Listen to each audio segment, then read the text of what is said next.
мөнх тэнгэрийн дор мянган хавар Монголын сайхан оронд жил дэлгэр энэ хөлрөл ханхалахад хүний сэтгэл тэнэгэр өөсний соёногоорход моримал ханагар холихнаар ойртож хасын цас хайлахад хуучин дэлхий халагдаж хамгийн шиндэн хөрсөн модод сэцэглэж хүүхэд багчууд наадахад хөгшин хүн өөрийгөө залуу болсон шиг санана.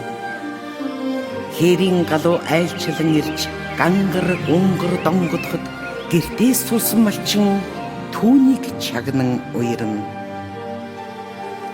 Хажуудах ууланд горих булаг хоржигнон урсгад хаяан дах ишиг хург майлалдан хөгжим нийлүүлнэ.